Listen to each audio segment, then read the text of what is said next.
Thank you, Madam President. Madam President, I stand here again today to share my views on the resolution to approve the value-added tax on tourism sector goods and services. And there is absolutely no doubt in my mind that my colleague Senator Gibeon and newly appointed Senator St. Clair and I will speak continuously in a language that is not confusing, where the people of St. Lucia will understand and see that ultimately our goal is to ensure that they come first. So, Madam President, on the matter of the bill laid before us, forgive me if I do not fully understand how we are going to benefit from this tax reduction. And the leader of government business did say that we're saying things on one side and another on the other side. But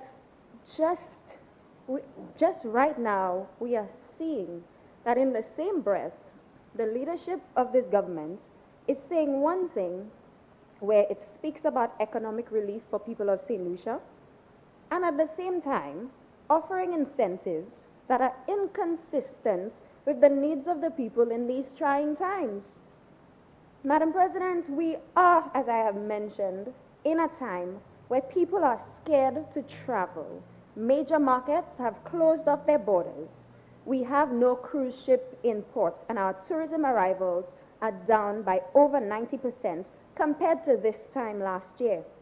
It just does not make sense that the government is looking to lower the VAT rate to 7% only for accommodation services and leaves the rate at 10% for non-accommodation services, such as the restaurants, the water sports, the land, air, and sea tours. Madam President, all of these operators have been affected by COVID-19. So why does this reduction in a tax not apply to every player, to every stakeholder? It seems to me, again, Madam President, that the all-inclusive industry players are really the major beneficiaries of this tax deduction because they already include water sports and tour packages. Madam President, aside from the hotels, everyone else still pays the 10%. So I am confused as to whose interests are at the forefront of the business of this country when our affairs are being managed. How did we arrive at the 7% anyway? And importantly, why isn't there an overall reduction to 7% across the tourism sector? Madam President, when you look at it, this just does not benefit the small operators who are equally affected. And still no elimination of VAT as was promised by the government, but 7% decrease for the all-inclusive sector while small operators continue to pay 10% and 12.5% for the ordinary St. Lucian. Have we for once given any thought to how these people will live when NIC can no longer sustain those relief payments and the country is broke? I didn't say it. When tourism is not recovering as quickly as the Minister of Tourism says it is, because the experts are telling us differently. We see relief for everyone else right now, Madam President, and then we'll be told that we have no more money. So what is the intention? How are we going to benefit from this tax reduction? What is the benefit to us to offer those incentives right now? Over 15,000 hospitality workers suffered as a result of the effects of COVID-19 on this country. Farmers cannot produce as much as they did. Small operators, business owners, they have all had to shut down their businesses because they just cannot thrive. And supermarket prices have gone up. Thousands are still unemployed and cannot maintain a proper standard of living. Do you understand, Madam President? Is it understood the level of poverty that this country is facing right now? The numbers that continue to climb higher and higher? And your business, your priority is not to provide direct relief to those persons, but to provide relief to just the accommodation sector, some of which were able to purchase ads on CNN during the US election. You are telling me that they are so badly in need of this relief right now, when our very own people in St. Lucia, the ordinary man, cannot enjoy those benefits? Madam President, I am certainly not saying that we should not provide incentives. What I am saying is at a critical time when some have no idea where their next dollar will come from, all we are seeing is incentives being provided to the same companies over and over and over again. Madam President, I recently had a conversation with a mother in the Odsa community who shared her story and the circumstances that she is now living in. A household of 5 persons. She once worked in the hospitality sector, leaving her family in the day to work that graveyard shift, sacrificing everything to provide for her family, going above and beyond to make the experience of the guest most memorable. She is one now who comes to Castries to beg for food to feed her family. Food, Madam President. She is still the one who will not benefit from this tax reduction. Madam President, it is just not her. It is thousands and thousands of St. Lucians with similar stories. Our people are without. We have never seen such destitution in some of our communities.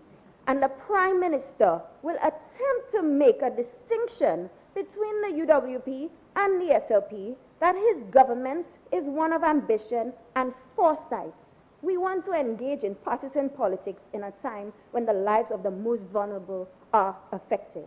But Madam President, I just want to say, and persons have come before me and have said it, that there is one clear distinction without a shadow of doubt in my mind when it comes to this administration and the SLP administration, and that distinction is one word: priority. We want to talk about foresight. We can be reminded of a time when the then administration had the foresight for universal education, the foresight to create digital competence among our children by providing laptops in the laptop program that the government removed, saying that people cannot eat laptops. Is that the foresight that you speak of? As you can see, Madam President, on this side of the House, no matter what has been said, we will continue to advocate and put the people first, because we are Senator about Francis. the people. Madam President, I really do not want to interrupt the Senator, one moment, please. Senator Senator, please. in her deliberation. On a point of order, Madam Speaker, I would like the member What is the point of Senator, order, Senator? that she keeps to the substance What's the point of act. order, Senator? The point of order is that the contents of her speeches, that she keep it to the subject matter under consideration. What's the number, The- please? It's 37-1. Thank you. The idea of laptops and things, I do not know how laptop comes in tourism level. Link what? Senator Jawahir, please be reminded that you are to speak to the issue at hand today within this particular resolution. Thank you, Madam President. But all of this is really to help us understand what the priority should be.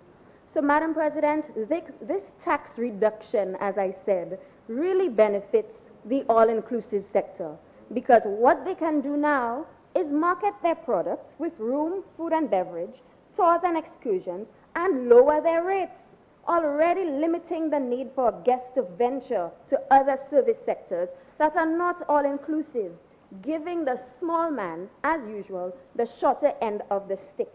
We are all very familiar with how the all-inclusive industry works and how it has become very difficult for Airbnbs to do business. Do you know that Airbnbs more and more are coming into the market and can account for approximately 2,000 rooms that are locally operated?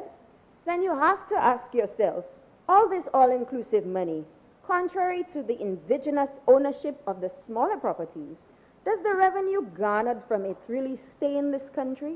But Madam President, that might be for a whole other debate. We look right now, Madam President, at the correlation between the value-added tax that the businesses will pay and the tourism levy that the guests will pay. And the argument is made that one will offset the other when it comes to smaller operators. But Madam President, this brings me back to one of my first points, that we have no money, but we're lowering and offering lower tax incentives. How is the country going to benefit? That is really the question.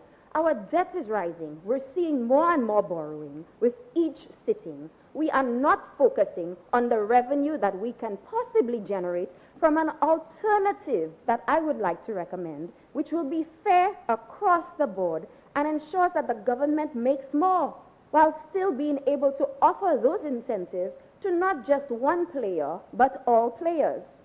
Madam President, you see, we will now have to introduce the levy to fund the Tourism Authority. But what are we collecting that will assist in reducing our national debt? A flat tax isn't really benefiting the country when we have an opportunity to make more. Introduce a tax as a percentage, not just a fixed figure. Because let's just say, if you are selling a room at US $1,000 a night, you will pay a flat rate of US $6. That's how much the government will be collecting. If your room is 200 US, you still pay that $6 to the government. However, if there is a percentage tax, for example, let's use the same 6%, the country makes US $12 on the US 200 per night, double what you would have made on just the flat US $6. And in the case of the US 1,000 room nights, the country makes US $60, which is 10 times more than just the flat rate of US $6. So, Madam President, when I think about it, it is not beneficial to just have one flat rate.